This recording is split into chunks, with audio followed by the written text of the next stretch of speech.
Speaking of money, we're going to jump right into our next segment. Time for Tech Talk with Chris. Okay. Here's my question of the week. Formula One is all about money, and we're going to talk about penalties later. But sometimes when a team is given a penalty, they're given a big fine. It can be a huge fine. Where does the money go, and who benefits from the money? Well, the money goes back to the FIA, goes into their bank account so they can continue to pay out money. Teams get money in the Constructors' Championship. Uh-huh. They have to keep that circle going. Like a cycle. It is. Well, so then why doesn't that money go towards creating more programs for diversity and inclusion? I'm talking like a scholarship. Formula One, you can always talk to me, a knowledgeable college student. Make a scholarship for kids who are in communities that don't have a lot of money, kids that, go-karting. Lewis can be in charge of it. He's obviously an expert in this. So you're thinking of a scholarship towards racing career. Yeah. Well, a scholarship could also be towards engineering with a focus on motorsports. Or PR. In fact, Formula One, if you're watching this, my university is so expensive, and so if you just want to sprinkle a little bit of money in my bank account to pay for the rest of my degree, I'd be gladly appreciated. I'll pay you back when I'm working for you. And then you'll be paying me. It'll be a cycle. You love cycles. You got to keep that money. Cash flow is what it's all about. Yeah, it's true. Speaking of cash flow. Oh, I just was thinking it was interesting that right around this time in September, we're almost in September, in 2007. How old was I? 5. The largest fine ever given by the FIA to our friends at McLaren. No way. And Mr. Ron Dennis, who used to be in charge, there was a little behind the scenes there because Ron Dennis and Max Mosley, who was running the FIA, probably weren't the best of friends. Oh. So when he had the opportunity to nail him, he made it big. Now, so $100 million sounds like a lot of money. $100 million. But I do have this quote that Ron Dennis admitted to. We have a turnover of $450 million to $500 million a year, and we are debt-free. This is a very strong company. McLaren wishes they had that money now. Yeah, things are not probably looking so hot right now. Well, and if you think about it, 2007, 2008, the economy of the world was affected. So thanks to us. Sorry 2007, about that. Yes, was probably sort of one of the peaks of cash flow. Interestingly enough, the reason that they were fined was not so much that they started something. They were just involved. And it started from our friends in Italy, Ferrari. Is this a mafia story? No, you shouldn't connect the mafia with illegal activity necessarily. I mean, imagine that. But there was a mechanic who was trying to rise through the Ferrari organization. Uh-huh. And there was another guy that worked with him. And the two of them were not really happy with Ferrari. And Ferrari doesn't like it if you publicly say, I'm not happy with Ferrari. Wait, but that's what's happening now. Kind of like saying, I'm not happy with the Vatican. Oh. Ferrari in Italy, like they're right there with the Vatican. So, what happened? What happened?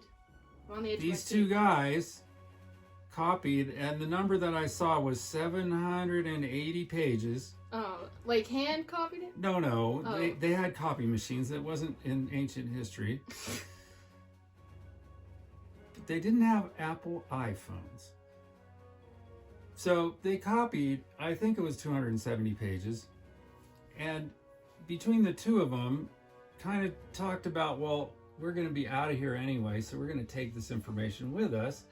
It uses it kind of leverage to go to your next job, right? Oh, you have inside knowledge. Yeah. Now, I don't know if they admitted in their job interview that they had this inside knowledge, but they figured it would, sooner or later, they were going to use it. So this one guy, we think his name was pronounced Coughlin, had worked at Ferrari with the other guy, Stepney. Coughlin ended up working for McLaren. his first mistake was he had his wife go into a copy shop. In the old days, 2000, early 2000s, they still had buildings where you would go in and they'd have all these copy machines, and either you would pay a certain amount per copy to make a copy, or you would say, here's 700 and something pages, can you make a copy of it? Or in this case, they asked him, can you scan these and put them on CDs for us? The person behind the desk, I don't know who this person was, male or female. One place I read it was a female, one place I read it was a male, was an F1 Ferrari fan. Picked up the phone the next morning and said, I had this interaction with a Mrs. Coughlin, and you might be interested in what she had me copy. You know what they say, Forza Ferrari. Yes. So only in Europe would this happen. I mean, really, in America, I don't know how many F1 fans work at copy shops or coffee shops for that matter. But anyway, so to make the longest story short, this drama got revealed. The FIA was involved with McLaren. McLaren was saying, even if they had this stuff, we never used it.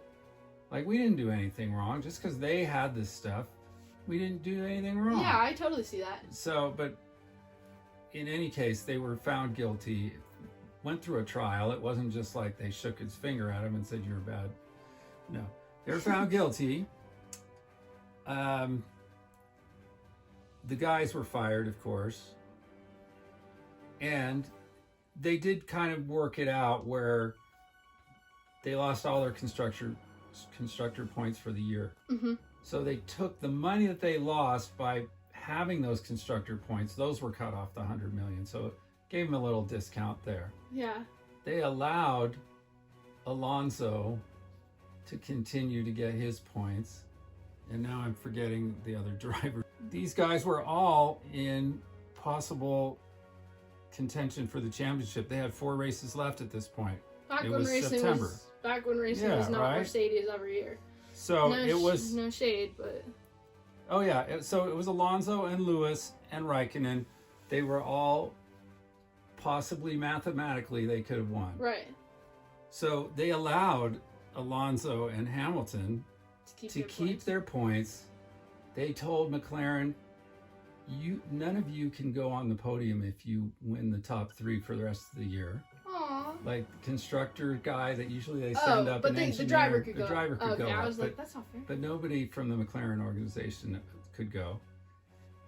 They also cut the drivers slack because the drivers cooperated and shared some emails and texts that talked about how, in other words, they used evidence from the drivers directly.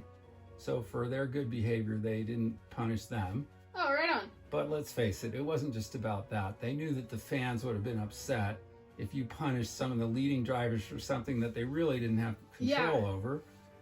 So it was a big deal. And I had kind of forgotten the details until I kind of went back and went, oh yeah, there was a big fine back then. Repeat that number again. $100 million. Oh my God, that could save. Yes. So, I mean, but really, this whole sport is run with obscene amounts of cash. It's true. So I'm just saying a small sliver of that could go to my education. If anybody's watching, Bernie.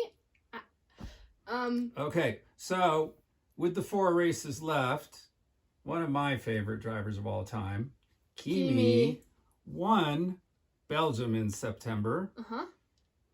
Lewis won Japan in September. Kimi won China in October. And then the final race of the season, the points were very close. If Hamilton had won, he would have walked away with the championship. There was no mathematical way. Right. But he had to finish 5th or better, and Kimi had to be behind him pretty much.